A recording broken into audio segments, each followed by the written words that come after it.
Shalom Bapak Ibu Saudara, kita meneruskan studi kita kristalisasi masih di kitab 2 Tawarik, dan kita saat ini berbicara mengenai Raja Uzia. Ya, ini Raja Uzia ini anak daripada Raja Amazia, dinasti Daud ini, yang dikatakan di sini mengenai Amazia, ia melakukan apa yang benar di mata Tuhan, hanya tidak dengan segenap hati. Kemarin kita sudah bahas ini, karena Amazia tidak dengan segenap hati, kemudian dia ada suatu kesalahan. Dia mengambil ilah-ilah orang Edom yang dikalahkannya, dia jadikan ilahnya sendiri, ya. Ditegur oleh Nabi, dia tidak mau, ya. Dan akibatnya dia mati, dikatakan di sini, ya, dibunuh. Kemudian dikatakan mengenai Raja Uzia, ini lama sekali dia memerintah, ya, 16 tahun dan 52 tahun lamanya ia memerintah di Yerusalem. Dikatakan di sini ia melakukan apa yang benar di mata Tuhan, tepat seperti yang dilakukan Amazia ayahnya. Jadi bukan tepat seperti yang dilakukan oleh Daud. Kalau Raja Hizkia nanti kita melihat dia melakukan tepat seperti yang dilakukan kalau kita baca Raja Hizkia ini.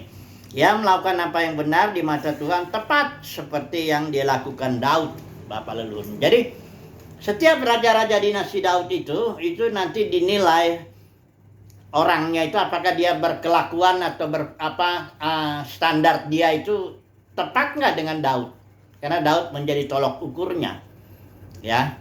Nah, kita sudah bahas kemarin kalau dalam perjanjian baru, tolok ukur atau contoh, ya, katakanlah keteladanan dalam mengikuti Yesus itu adalah Paulus. Karena Paulus juga dikatakan, aku telah dijadikan menjadi contoh bagi mereka yang kemudian percaya kepada Tuhan, ya. Nah, kita akan melihat dulu Raja Uzia ini apa yang nanti kita akan kembali ke soal contoh itu. Kita lihat dulu Raja Uzia ini apa yang dikerjakannya. Dikatakan di sini yang melakukan apa yang benar di mata Tuhan, tepat seperti yang dilakukan Amazia ayahnya. Dikatakan di sini ia mencari Tuhan selama Zakaria. Jadi dikatakan ini Zakaria mengajarnya supaya takut akan Tuhan. Dan selama ia mencari Tuhan, Tuhan membuat segala usahanya berhasil. Jadi Uzia ini sangat panjang, lama sekali dia memerintah. Dia bisa membangun ini itu, ya, mempunyai tentara. Dia bahkan dikatakan nama raja itu termasyhur sampai ke negeri-negeri yang jauh karena ia ditolong dengan ajaib sehingga menjadi kuat. Jadi Raja Uzia ini setelah melakukan tindakan-tindakan dalam pemerintahannya, dia menjadi kuat dan sangat termasyhur lah, ya. Kemudian ayat 16 mengatakan, setelah ia menjadi kuat, ia menjadi tinggi hati sehingga ia melakukan hal yang merusak. Nah, ini dia, ya. Karena memang standarnya Uzia itu tidak sama seperti Daud, ya. Tapi dia sama seperti bapaknya, kan. Kita tahu bapaknya melakukan yang benar, Amazia itu, hanya kan tidak dengan sepenuh hati. Jadi Uzia ini kita kemarin bahas celah kejatuhan. Ada celah kejatuhan yang dimiliki oleh Raja Uzia sehingga ketika dia menjadi kuat, nah di sini dia menjadi tinggi hati katanya. Apa yang dilakukannya karena tinggi hati itu? Yaitu dia membakar ukupan di atas mezbah pembakaran ukupan yang bukan tugasnya. Ya, dia sebagai raja. Kalau Daud itu kan raja, imam dan nabi, ya. Yesus juga begitu. Nah, kalau dia bukan imam, dia hanya raja aja misalnya, dan dia nggak boleh membakar ukupan karena dikatakan di sini yang membakar ukupan itu hanya imam-imam keturunan Harun. Dia melanggar batas batas rambu-rambu lah, ya. Kalau lalu lintas rambu-rambu, dia melanggar itu. Dia keluar dari situ dan melakukan sesuatu yang tidak disuruh Tuhan, bukan haknya, ya. Itu sebagai imam dia kan bukan. Dikatakan di sini ini ada seorang imam yang tegas lah, ya, ajar, ya. Dia mengikuti waktu Uzia tuh mau coba membakar ukupan itu. Ditegur langsung oleh Imam Azaria ini, Hai Usia, engkau tidak berhak membakar ukupan kepada Tuhan. Hanyalah imam-imam keturunan Harun yang telah dikuduskan yang berhak membakar ukupan. Kemudian ketika ditegur begini, dia membakar itu, dia kena kusta. Si Usia ini, Raja Usia ini ya. Dan akhirnya dia kan sebagai orang yang kena kusta, ya Usia juga sadar itu, dia sudah dikena disiplin Tuhan lah dengan penyakit kusta itu. Ya dia keluar dari bait suci itu ya. Dan dia diasingkan, ya sebagai orang yang kena kusta itu diasingkan. Sementara itu Yotam di sini ya, Yotam anaknya yang mengepalai istana raja. Dan ketika dia mati, dia dikuburnya di ladang dekat pekuburan raja-raja, enggak di dalam pekuburan raja-raja. Karena kata orang dia itu berpenyakit kusta, jadi tetap dia disingkirkan. Dia penyakit kusta sampai akhir hidupnya ya, Usia ini ya.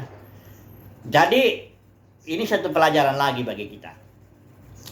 Dalam kasusnya, kalau dalam kasus Raja Amazia itu bapaknya Usia ini, itu kasusnya penyembahan berhala, penyimpangannya. Tapi kalau dalam kasus Usia ini pelayanan bahkan ya. Jadi jangan kita pikir kalau orang udah melayani Tuhan, mengerjakan tugas-tugas pelayanan kayak berkhotbah, menginjil atau bangun semuanya yang kelihatannya pelayanan, tapi dalam pelayanan itu dosa juga masih.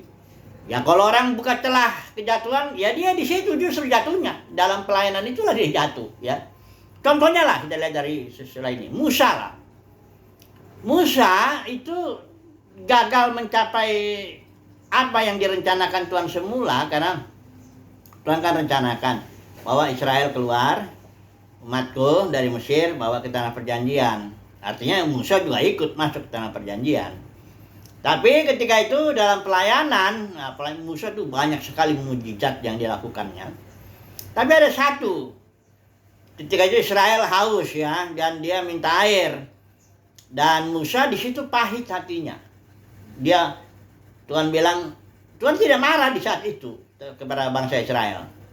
Musa pahit hatinya, dia pukul batu itu 2 kali sambil mengatakan hal-hal yang di kitab Mazmur dibilang ya teledor dengan kata-katanya. Marah lagi kira-kira begitu. Terus Tuhan bilang, dia berarti salah merepresentatifkan Tuhan. Salah menggambarkan Tuhan Musa. Jadi kalau orang Israel melihat Musa, dia seolah-olah, oh Tuhan marah, sedang murka. Lain kalau waktu itu Musa lempar batu itu, loh batu itu betul Tuhan, dia mengekspresikan atau merepresentatifkan Tuhan dengan benar. Karena memang di situ saatnya Tuhan murka kepada Israel. Tapi yang di sini kasus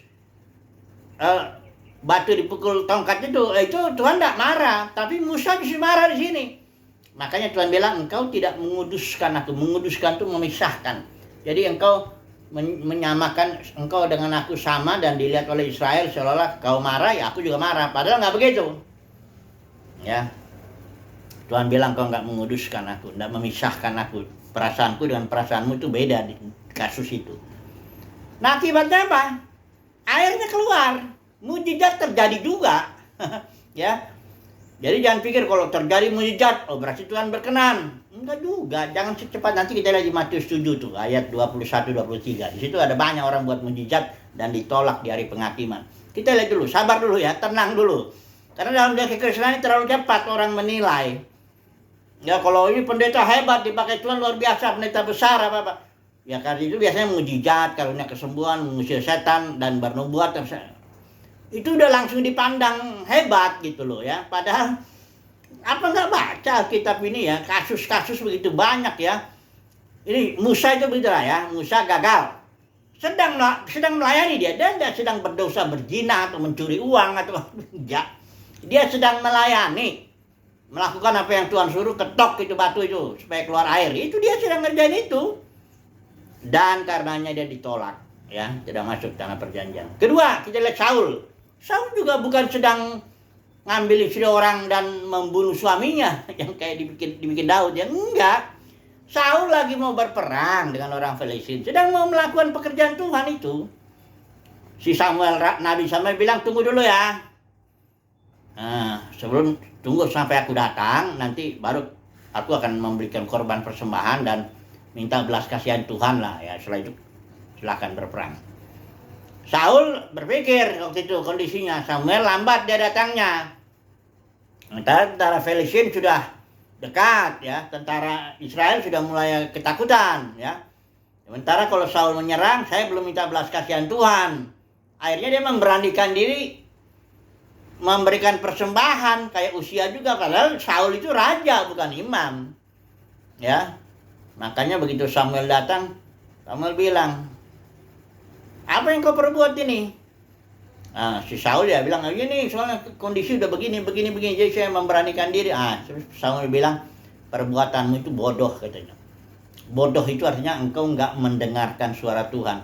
Suara Tuhan lewat Samuel itu adalah tunggu, diam dulu, jangan bertindak gitu loh. Dia bertindak. Jadi Saul dia ditolak sebagai raja juga dalam kasus dia sedang dalam pelayanan. 2 tahun pelayanan dia udah bagus sebagai raja dia. 2 tahun aja ya. Kemudian tahun-tahun berikutnya itu makin merosot dia itu. Ya, jadi banyak orang berpikir, pokoknya melayanilah ya, cari jiwa. Ini kan. Cinta Tuhan, cinta jiwa. Ini pertanyaannya, jiwa itu mau apa? Mau cari untung apa? Mau dikumpulin bangun kerajaan sendiri atau gimana? Nanti kita lihat di sini. Ya, jadi tunggu dulu ya. Biarkan dulu Tuhan yang menilai nanti pekerjaan kita. Ini saya sedang bicara pelayanan. Khusus kasusnya ini Raja Uzia. Pelayanan yang justru membuat dia ditolak. Sama seperti kasus Musa, kasus Saul, ini Uzia ini samalah ya. Mari kita masuk dalam konteks perjanjian baru. Apakah orang bisa berbuat dosa di dalam pelayanan? Saya ulangin lagi ya pertanyaannya, karena supaya jangan terlalu cepat kita menilai ya, terlalu cepat menghakimi. Ya, kalau kadang-kadang kita kalau menyatakan kesalahan kita langsung dibilang jangan menghakimi. Padahal dalam kekristenan paling cepat tuh penghakiman. Ini hebat, ini pakai Tuhan luar biasa, ini begini pendeta besar gini. Itu kan penghakiman, penilaian sebenarnya. Jadi gini lah, mari kita baca dulu ya beberapa bagian dalam firman Tuhan dalam konteks perjanjian baru supaya yang kita lihat ya, fokus tetap dalam pelayanan. Ini kita tema kita kalau tepat ini pelayanan yang apa ya, mendatangkan disiplin Tuhan lah, kasus Uzia ini ya. Dia sedang pelayanan mencoba membakar ukupan dan justru di situ dia kena kusta ya. Bukan dia sedang berzina, dia kena kusta, atau bukan sedang rampas suami orang, istri orang, enggak. Dia sedang melayani dan terkena kusta. Ya, ini tangkap dulu ya. Mari kita baca dulu. Korintus dulu ya. Pasal ini coba dulu kita baca yang ini. Pasal dari LAI ya. Dari LAI itu begini, 1 Korintus ya. Ayat pasal 3 ayat 13. Sekali kelak pekerjaan masing-masing orang akan nampak. Artinya sekarang belum nampak gitu loh. Makanya kalau langsung cepat, ini pendeta besar, ini dipakai terlalu luar biasa, itu terlalu cepat. Sekarang belum nampak. Karena hari Tuhan, nanti tunggu dulu, hari Tuhan akan menyatakannya, akan membukakan itu. Sebab dia akan nampak dengan api. Hari Tuhan itu nampak dengan api, dan bagaimana pekerjaan masing-masing orang akan diuji oleh api itu. Ya, coba dulu ya kita baca yang terjemahan ILT. Kita lihat dulu ya konteksnya Paulus ngomong begini itu sedang bicara apa dia. Kita lihat dulu ya dalam 1 Korintus ini. Ini satu surat Korintus ini surat yang paling banyak masalahnya. Ada berapa? Kalau saya hitung bisa 10 atau 11 masalah ya. Masalah dibicara dia gampang melihatnya ini pembagiannya ketimbang 2 Korintus. Kalau 2 Korintus itu Paulus agak sedikit curhat ya, hingga agak susah memilah-milahnya. Tapi kalau ini gampang. Dari pasal 1 itu yang pasal ayat 10 itu mulai Paulus bicara soal persoalan gereja Korintus, perpecahan. Saya baca ya. 1 Korintus 1 ayat yang ke-10. Dan ini saya pakai ILT ya. Aku menasihati kamu saudara-saudara demi nama Tuhan kita Yesus Kristus supaya kamu semua seia, sekata, dan tidak ada perpecahan di antara kamu. Ini Paulus bilang dalam gereja Korintus, jangan ada perpecahan. Apa itu perpecahan itu? Ini dia. Masing-masing dari antara kalian, kata Paulus, dia bilang aku aliran Paulus. Sesungguhnya aku dari Paulus, itu ya, 12. Aku dari Apolos. Ini orang jauh yang jago Alkitab ini. Kitab sucinya. Aku dari Kefas. Kefas ini Petrus ya. Bahkan yang mengatakan aku dari Kristus. Baru Paulus bilang, apakah Kristus terbagi-bagi? Ini orang gereja Korintus sedang membanggakan. Ya, aliran-aliran katakanlah begitu ya. Aku ini apa ya, aliran Paulus nih, kamu Kefas ya, ini Apolos. Barangkali ada kebanggaannya, Paulus itu kan orangnya hebat begini-begini ya. Kayak kalau dalam denominasi sekarang ini, kalau saya aplikasikan itu kira-kira begini, oh saya ini aliran Reform. Teologi kami bagus, nggak kayak teologi kamu. Pentakosta misalnya, aku dari aliran Pentakosta. Cuma nyanyi-nyanyi aja mujizat apa benar masih kira raba-raba katanya, apa karismatik juga begitu, nggak karu-karuan. Kami ini aliran Reform katanya. Oh, teolognya jelas itu ya, Calvin ya, Martin Luther, banyak lagi kan. Nah, orang Pentakosta itu karismatik nggak mau kalah juga. Dia bilang kamu cuma otak aja sih bekerja, nggak ada kuasa Roh Kudus. Kan gitu orang karismatik. Kami aliran ini Roh Kudus, ini aliran Roh Kudus. Nah, penuh roh ya, berbahasa roh dan sebagainya menurut dia. Ya itulah dia, aliran demi aliran tuh saling apalah ya, dalam logika Kristen kan biasa itu kan. Saling beradu lah itu kan, saling membangga-banggakan alirannya, denominasinya, kira-kira begitulah ya. Bahkan ada tokohnya tertentu yang dibanggakannya ya. Oh, dia tuh pendeta saya tuh begini, ya gitu ya. Itu kalau menurut Alkitab bilang itu adalah perpecahan. Itu katanya Paulus itu perbuatan daging ya. Coba kita baca terus ya. Pasal 1, pasal 2 itu masih bicara soal perpecahan. Ini dibandingkan hikmat, karena orang Apolos itu dia orang berhikmat. Ya. Ada orang yang senang dengan hikmat gitu, bangga gitu ya, inginnya itu ya, teologi saya teologi yang berhikmat. Ya, kalau kau teologinya teologi cuma pengalaman doang, yang ya pengalaman fikir raba-raba begitu. Jatuh-jatuh lah, terbanting-banting dan sebagainya. Kemudian Paulus bilang, nih ya, Paulus bilang, saudara, aku sekarang ini setelah melihat kondisi kalian itu yang mengatakan aku aliran Paulus, aku aliran Kefas, aku aliran Apolos ya, bahkan engkau mengatakan aku aliran Kristus. Paulus bilang kamu itu jasmani, kayak anak-anak lah. Aku hanya bisa memberi kamu susu, katanya pasal 3 ini ya, bukan makanan keras, karena kamu belum mampu ya. Sekarang juga kamu belum mampu katanya, karena kamu masih menjadi yang jasmania. Jadi Paulus bilang kalau engkau pecah aliran ini, aliran membanggakan semuanya itu engkau tuh bersifat jasmania. Sebab bila mana ada iri hati, perselisihan, perpecahan di antara kamu, bukankah kamu adalah jasmania dan hidup secara manusiawi? Ini saya pisahkan dulu ya, karena ada orang kan yang mengatakan ini kan apologet. Tugas saya sebagai apologet ya, untuk membela ajaran yang saya pandang benar.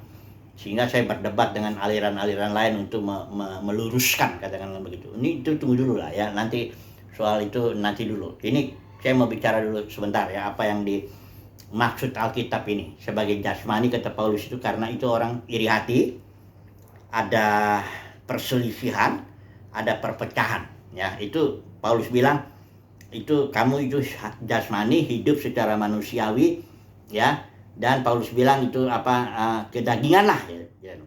Karena Paulus bilang ya, aku hanya menanam, Apolos menyiram, tetapi Elohim lah yang menumbuhkannya. Ya, banyak bicara soal gereja. Ya, kalau bangun gereja itu jangan begitu. Karena kalau membangun gereja nanti kita bicara sedikit juga. Bangun gereja itu atau bangun kerajaan sendiri itu di mana bedanya kan? Tapi sebenarnya saya udah sering ngomong itu ya. Bangun gereja, merasa bangun gereja nggak tuhnya bangun kerajaan sendiri, karena itu nanti diuji. Paulus bilang Tiap-tiap pekerjaan akan menjadi nyata karena hari itu akan menjelaskannya. Sebab hal itu akan disingkapkan oleh api. Ya. Terus ayat 16-nya. Tidak tahukah kamu bahwa kamu adalah tempat suci Elohim. Jadi gereja Korintus itu tempat suci Elohim. Nah, terus Paulus bilang, jika seorang merusak tempat suci Elohim, merusak gereja gitu, Elohim akan menghancurkan dia. Ya, karena tempat suci Elohim itu kudus, itulah kamu adanya. Nah, oke. Sekarang kita tahu betapa ngerinya pelayanan dalam gereja itu. Karena nggak sembarangan. Kalau orang memecah gereja, tidak membangun gereja, maka dia terkena penghakiman Tuhan. Nah, sekarang pertanyaannya, apa itu gereja? Ini kadang-kadang kan, ini nih saya kembali harus mengulang nih ya. Ini soalnya ada ajaran yang udah diterima dalam buku Berkhof ini, Systematic Theology. Ini ajaran itu sudah berabad-abad diterima bahwa denominasi itu adalah gereja. Nah ini Luther ini halaman 560 ini. Luther awalnya dia bilang aspek gereja itu ada dua katanya, ada visible, ada invisible. Yang visible itu yang kelihatan tuh, misalnya aliran ini denominasi lah, itu dianggap gereja kata Luther. Ya ini awalnya ya. Seluruhnya sekarang ya nerima semua pemimpin gereja sampai detik ini. Ya, itu diterima yang camping itu entah Reform, entah Mennonite, entah Baptis, entah Presbyterian, entah Pentakosta, itu semua dibilang gereja. Padahal enggak, itu perpecahan gereja, itu pecahan gereja, bukan gereja itu. Denominasi itu bukan gereja. Karena gereja mula-mula itu organisme enggak pecah dia, enggak kayak gini sekarang. Ada ribuan, mungkin 40.000 organisasi atau denominasi, itu bukan gereja. Barang siapa yang bangun denominasi itu bukan bangun gereja. Hanya sekarang ini karena Tuhan kan belum menghakimi perbuatan orang, belum dinilai kan pelayanannya. Ya, nanti api di hari penghakiman, api itu akan menguji ini orang bangun gereja atau bangun denominasi. Bangun gereja atau bangun kerajaan sendiri, memecah gereja atau menyatukan tubuh. Itu pertanyaan penting buat pelayan Tuhan. Dan kalau dalam dunia kekristenan kan nggak ditanya-tanya itu. Pokoknya dia hebat, pendeta besar. Kenapa? Banyak pengikutnya, karunia-nya banyak, ya, sekolahnya bagus, bangun gedung besar, itu dianggap dipakai Tuhan. Kan hanya gitu aja. Tapi di dalam Alkitab enggak ada api Tuhan yang akan membakar pekerjaan kita masing-masing. Apakah saya ini jangan dibakar juga ini oleh pekerjaan saya ini? Ini saya sedang bangun gereja atau sedang bangun denominasi nih? Apakah saya bahkan emas dikatakan di sini kalau gereja Laodikia ini, coba dulu kita lihat, singgung dulu sebentar. Laodikia itu soal karakter juga. Jadi kalau orang dalam pelayanan cari untung, cari uang, cari jabatan, cari kemuliaan manusia, itu kena. Nggak bakal lolos saja lah itu, ya. Perhatikan coba dulu di sini ya, gereja Laodikia. Ini gereja merasa aku kaya, aku telah memperkayakan diriku, aku tidak kekurangan apa-apa. Ini gereja akhir zaman Laodikia ini ya. Terus Tuhan bilang, engkau itu melarat, malang, miskin, buta, telanjang. Menurut Tuhan. Nah ini makanya beda penilaian manusia atau penilaian diri sendiri itu gereja. Dia merasa kaya, memperkayakan diri, nggak kekurangan apa-apa. Tapi Tuhan bilang bukan begitu. Kalau yang aku lihat, engkau buta, telanjang, miskin. Dan Tuhan bilang gini, aku nasihatkan kamu ya, beli daripadaku emas yang telah dimurnikan dalam api. Emas itu dalam Alkitab, ini kan kitab simbol. Itu emas itu simbol daripada karakter Elohim. Emas simbol daripada hayat Elohim, ya. Jadi gereja Laodikia ini dia mengerjakan, kalau dia bilang aku kaya, memperkayakan diri, dia pasti melakukan pekerjaan-pekerjaan yang secara jasmani kelihatan. Nggak mungkin dia ngomong aku kaya, memperkayakan diri, aku tidak kekurangan apa-apa, kalau ternyata dia gereja miskin. Gedung pun nggak ada, orang pun nggak ada, nggak jelas. Ya nggak mungkin dia ngomong gitu, ya kan? Kalau dia ngomong kaya, dia pasti ini gereja besar lah, bukan bisa anggap aja dulu gereja ya, padahal ya barangkali itu denominasi besar lah. Di dunia ini kan ada itu yang di Korea Selatan yang paling besar 600.000 orang. Gedungnya besar sekali, tampung kebaktian 25.000 orang. Di Indonesia juga ada ya, Surabaya, kita tahu. Pasti yang besar-besar begitu yang ngomong aku kaya, memperkayakan diri, tidak kekurangan apa-apa. Tapi Tuhan melihat karakter Tuhan di situ ada enggak? Karakterku, kasih sukacita damai sejahtera, sabaran kebenaran kebaikan, setia kelemah dan penguasaan diri. Ada enggak di situ karakterku yang melayani enggak cari untung? Ada enggak karakterku di situ yang melayani tidak cari uang, cari jabatan? Ya, cari kemuliaan manusia, tapi sungguh-sungguh beritakan firman. Itu pertanyaan bagi orang yang melayani di gereja besar itu atau denominasi besar. Ditanya itu. Ya, ditanyanya dengan dikasih api itu, dibakar, nanti ketahuan di situ. Karena kalau orang melayani dengan karakter Kristus itu dia pasti nggak cari untung. Yesus itu nggak cari untung, malah dia rugi lah. Datang dia dalam kemuliaannya, mati di kayu salib, hina, itu rugilah ya secara manusia lah kita bilang. Yesus datang dia nggak cari untung. Nah kalau orang pelayanan dalam apa cari duit, ngomongnya perpuluhan, buah sulung lah, duit. Ini udah jelas lah ini orang yang begini mana tahan di hari penghakiman itu. Melayani tapi mencari kemuliaan manusia, bagaimana supaya disenangin orang. Ya. Melayani tapi cari jabatan. Ini orang-orang ini nggak lolos saja. Sedangkan yang di Matius 7 ini yang terakhir kalau dulu kita lihat. Di Matius 7 ada orang-orang yang dia nggak diuji apanya, karakternya ya. Yang diuji cuman di situ karunianya kelihatan ya. Yang ini sering saya baca ya.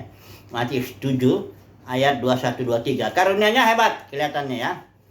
Nah, coba dulu saya baca dulu ini ya. Ini Matius 7 ini di hari terakhir juga ini ya.